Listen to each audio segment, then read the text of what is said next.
नमस्कार दोस्तों, आज मैं रामायण बालकांड भाग 4 जनकपुरी में राम और लक्ष्मण की कहानी सुनाने जा रही हूँ। यदि आपको ये कहानी अच्छा लगे तो हमारे चैनल टीसी स्टोरी हिंदी को सब्सक्राइब करें, लाइक करें, शेयर करें। तो चलिए सीधे चलते हैं कहानी। विश्वामित्र के साथ दोनों राजकुमार मिथिला के लिए चल दिए।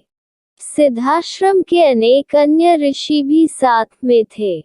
विश्वामित्र तरह तरह की पौराणिक कथाएं सुनाते जाते।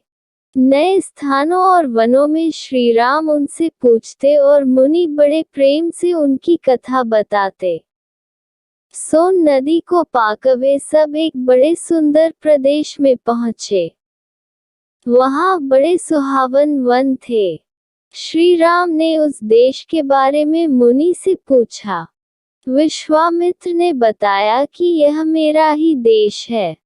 बहुत पहले मैं यहाँ का राजा था। इसी प्रसंग में उन्होंने अपनी वंशावली भी राम लक्ष्मण को बताई। रात को विश्राम के वे फिर आगे बढ़े। विश्वामित्र ने गंगा की उत्पत्ति, पार्वती की कथा और स्वामी कार्तिक के जन्म की कहानी राम लक्ष्मण को मार्ग में सुनाई। जब वे मिथिला के निकट पहुंचे तो नगर के बाहर उन्हें एक सुनासा आश्रम दिखाई पड़ा। श्री राम ने उसके विषय में जानना चाहा। ऋषि बोले, किसी समय ये गौतम मुनि का आश्रम था। जब वे अपनी पत्नी अहल्या के साथ यहाँ रहते थे तब इसकी शोभा अद्भुत थी। एक दिन बड़ी दुखद घटना हुई। एक रात को सवेरा हो जाने के भ्रम में जब गौतम ऋषि गंगा स्नान को गए तो ऋषि के भेष में इंद्र आश्रम में घुस आया। जब वह आश्रम से निकल रहा था उसी समय महर्षि गौतम आ पहुंचे। इंद्र को देखकर उन्हें क्रोध आ गया। उसे कठोर शाप दिया। उन्होंने अहल्या का भी त्याग कर दिया। अब वह पत्थर की मूर्ति की तरह रहती है। मन में राम राम कहती हुई दिन काट रही है। ये कथा सुनकर राम को अहल्या पर दया आई। राम ने बढ़कर ऋषि पत्नी के पैर छुए। राम का स्पर्श पाते ही अहल्या शाप मुक्त हो गई। वह पहले की तरह सुंदर भी हो गई। गौतम ऋषि ने भी अहल्या को सहर्ष स्वीकार कर लिया। इस घटना से राम का यश और फैल गया। राजा जनक को विश्वामित्र के आने का समाचार मिला।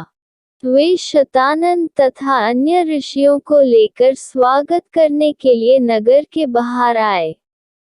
आते ही उन्होंने मुनि को अंदर के साथ प्रणाम किया और कुशल समाचार पूछा। जब उनकी दृष्टि राम लक्ष्मण की ओर गई तब राजा जनक की आंखें खुली की खुली रह गई। उन्होंने विश्वामित्र जी से पूछा, ये सुंदर बालक कौन है? किसी राजकुल के भूषण है अथवा साक्षात भगवान ही है? मेरा सहज विरागी मन भी इन्हें देखकर इनकी ओर खींचा चला जा रहा है। विश्वामित्र ने कहा, महाराज आपका कहना ठीक ही है। ये कौशल नरेश महाराज दशरथ के पुत्र हैं। आपके सुनाभ नाम के विचित्र धनुष को दिखाने के लिए मैं इन्हें अपने साथ ले आया हूँ। पुत्री सीता के विवाह के संबंध में जो आपने प्रण किया है उसे मैं सुन चुका हूँ। राजा जनक ने मुनि की स्तुति की और यज्ञशाला के निकट ही एक रमणीक उद्यान में मुनि और राम लक्ष्मण के ठहरने का प्रबंध कर दिया। तेहि क्षण राम मध्य धनु तोरा, भरे भुवन धुरी घोर कठोरा।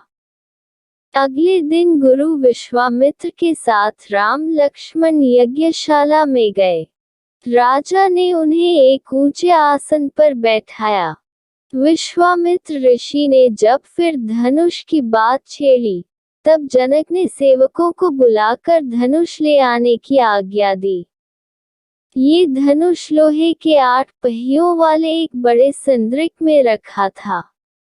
उसे खींचकर जब सेवक ले आए, तब राजा जनक बोले, मुनिव, ये शंकर जी का धनुष है। देवताओं ने हमारे एक पूर्वज देवरात को इसे दिया था। इस भारी धनुष को कोई नहीं उठा सका। प्रत्यंचा चढ़ाना तो दूर की बात है। मेरे प्रण को सुनकर अनेक राजा और देवदानव आए और लज्जित होकर चले गए। गुरु का संकेत पाकर श्रीराम ने धनुष सहज ही उठा लिया और ज्यों ही प्रत्यंचा चढ़ाकर उसे खींचना चाहा कि वह बीच से टूटकर 2 टुकड़े हो गया।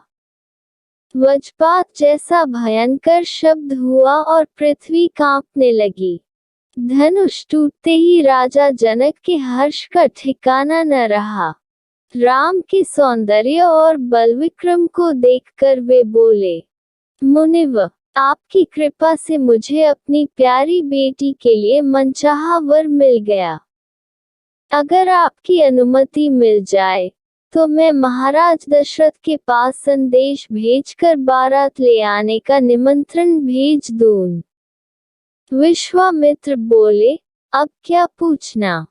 शुभ कार्य में देर क्यों की जाए? राजा जनक ने अपने चतुर मंत्रियों को शीघ्रगामी रथ द्वारा अयोध्या जाने की आज्ञा दी।